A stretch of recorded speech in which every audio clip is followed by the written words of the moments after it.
Hi, I'm Nicole Gonzalez. I'm Danae from the Navajo Nation, and we're here with Changing Woman Initiative to visit 2 indigenous birth centers. And we're very excited to share our trip with you here so you can get an idea of what birth centers look like and how they function and how indigenous communities are working with nurse midwives and midwives to empower themselves to return birth back to the community.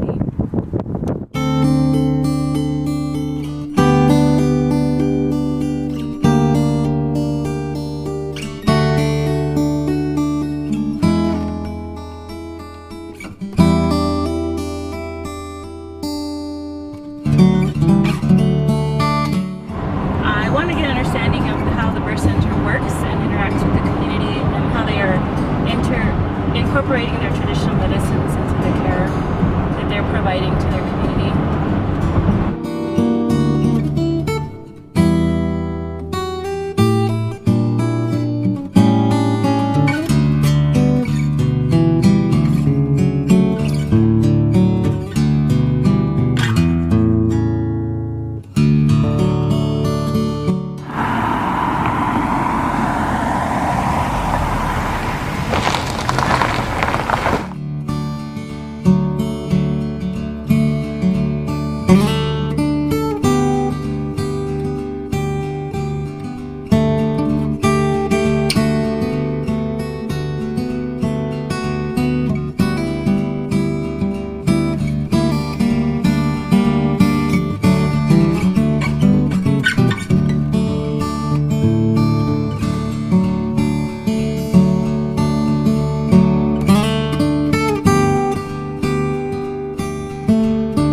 Okay, so in our birthing center we have 3 birth rooms. 2 are fairly large and 1 small. They're named after the directions. This is the west room, then we have the south, and then we have the east.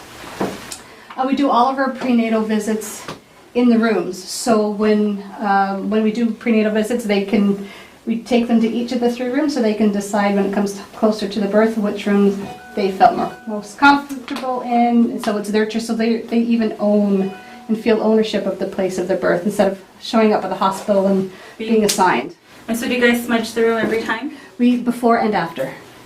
Before and after every birth. So when they're coming in, we make sure that everything's clean, and then after they leave, we also do the same thing.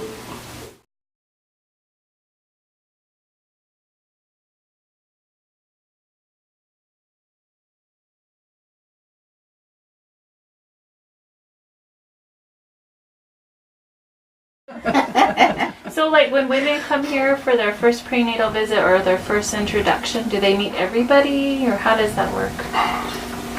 I mean, obviously people know you're here. It depends if they're if we can, like, if everybody's here, then they will, yeah. We can, if they're not familiar with the place, then we'll take them on a tour, like, of the building and everything, show them the kitchen, and the resource room, and let them meet everybody. Because we've been here for such a while now, and that we've had a lot of women that have come through here. So almost everybody that comes through knows somebody that had a baby through here, or they were here before at a birth, or like that kind of thing. So that's really, really nice that it's normal now, you know.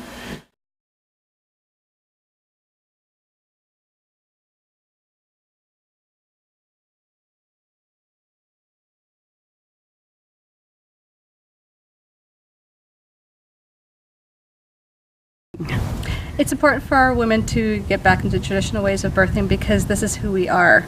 We have our ancestors are around us when we give birth. Here, you know your midwife. You are friends with your midwife, so the level of trust is outstanding. Once you get into the birth situation, that helps to get rid of a lot of that fear that comes in.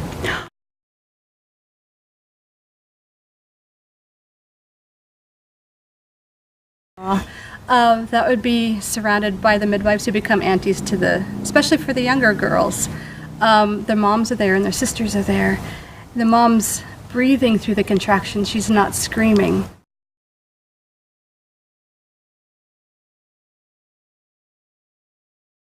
So we here at the birthing center, we do regular ultrasounds like an OB would. We do regular blood work like an OB and check the blood pressure and urine at each visit.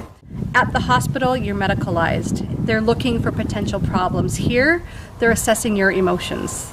They're assessing your fear and what are you afraid of right now, and how can we help you through that so it's not paramount on your brain. It's working with you to help you through something, not leaving you on your own and looking at the machines to find out what's happening. Also, when you're with an Aboriginal midwife, we take the time to get to know you.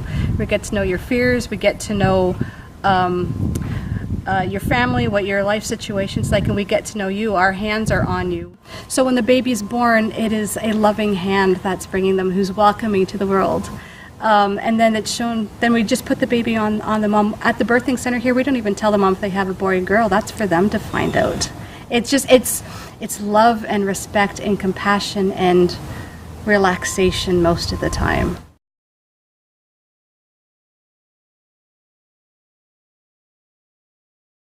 Allowing that baby to breastfeed, it builds trust again, the mom with her body and the baby as well. And it helps moms know that their bodies work and that the babies know what to do. Babies spend, I don't know how much of their pregnancy being told by Creator how to breastfeed, how to climb to her mom's breast and to nurse all by themselves.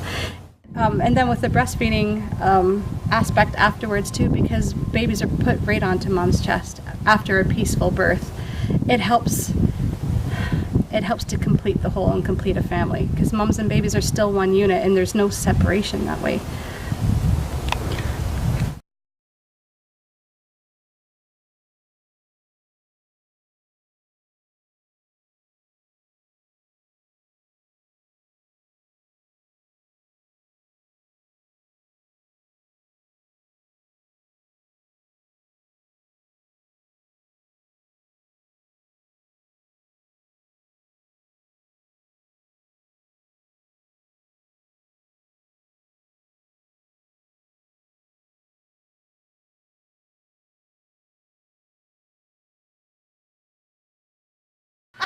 And I think for myself working in the clinic, because I see 15 ladies a day, and it's a lot for me to sit with them, but I try and give them my attention and time. But I had one situation where a woman had, you know, her baby had died at 15 weeks, and then I had to go confirm a new pregnancy like 20 minutes later. And it's like, okay, wash that off, and I got to go talk to you. But like when you talk about that whole family, that time to really counsel and work through that, like I don't have that time to do that in the clinic.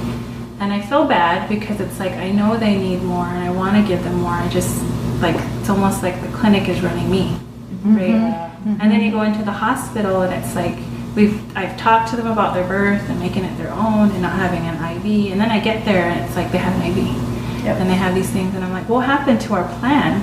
You know, and the women are like, oh, well, they talked to the nurses, and so I just decided I want the IV, and it's like, well, what happened?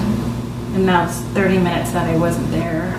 We work with the women to find out what's going on. Like Dorothy said, there is a lot of counseling with it, but it's traditional teachings, and it's finding out what she believes in, what her nation and her clan believe in, and it's helping her through it. She's not a medical patient. The baby is not a medical patient.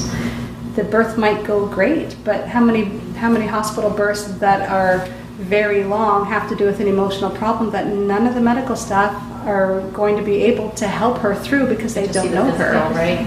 Yeah. They don't see the spirit.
That we have certain colors that are associated with the lodge, and then what we wanted to do was to allow people to have some sort of like visual representation of being here.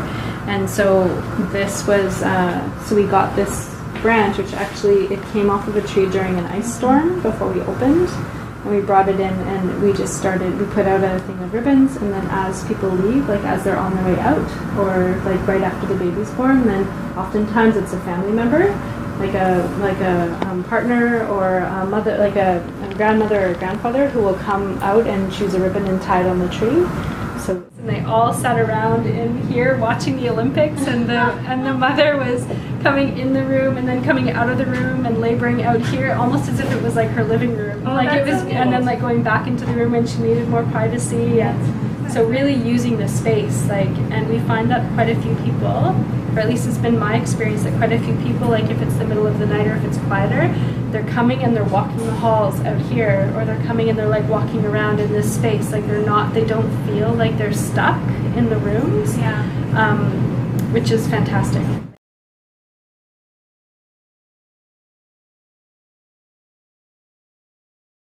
We recognized pretty early that when you make the care that you're providing accessible to the most vulnerable people, it actually makes it accessible to everybody. So when you focus on, like when you don't, our focus and our focus at the practice is to serve the Indigenous community in the city. And so what that meant is that we had to think about many of the things that you were talking about with your initiative, like around transport, around food security, around identity, around culturally safe care, around non-Indigenous people working with Indigenous people, around like what does that look like? It changed the way that we were practicing in a way that made it like going through that process and dedicating to it made our care better for all.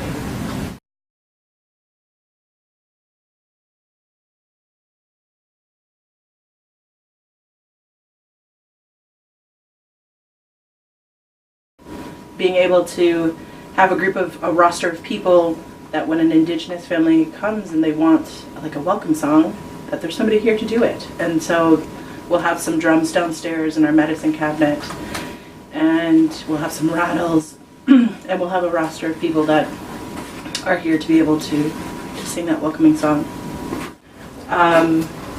When giving a tour, just being very cognizant of the language that we're using, and so not saying laboring mom, because not everybody who's in labor identifies as a mom. Working, and I think it's a word of mouth thing. So when that group of people leave here yesterday, they might go and tell their friends who will be interested, and then my card gets given out. And so when I talk about the birth center and how to access it, I try to make it as inclusive as possible. So understanding what language that we're using, connecting with specifically like the LGBTQ communities, but as well as when we go to other community agencies, being able to say like we work with all populations, and so it's not specifically just for one group of people.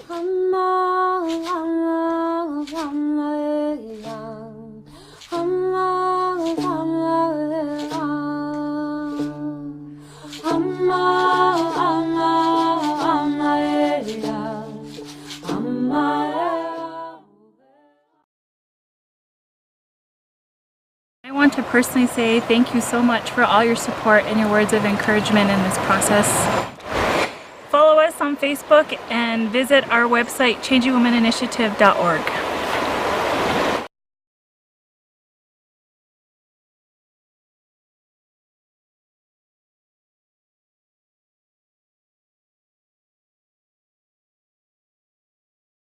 I like the rooms in the space because they had a big bed where, you know, your partner could go and lay with you in the bed, or even your other children or your mom. They could sit right by you, to where at a hospital they're just standing there.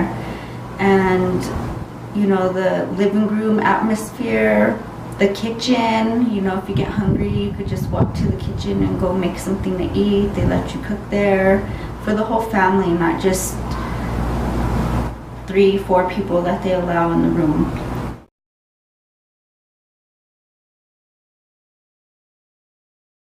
I am very supportive of the Changing Women Initiative Birth Center and the whole plan because it's filling a gap of care for Native women and for Native families. It's going to provide medically safe and culturally safe healthcare for our Native communities here in Santa Fe and for all of northern New Mexico.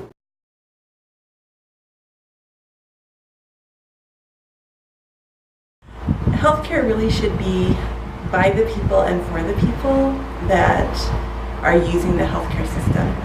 And so a birth center that is really built for and by Native American women allow them to embrace their cultural heritage, to do the ceremonies that are important to them, to speak the language, and have their providers also speak the language, so that they birth their children in a way that's very personal and makes sense to them and their cultural community.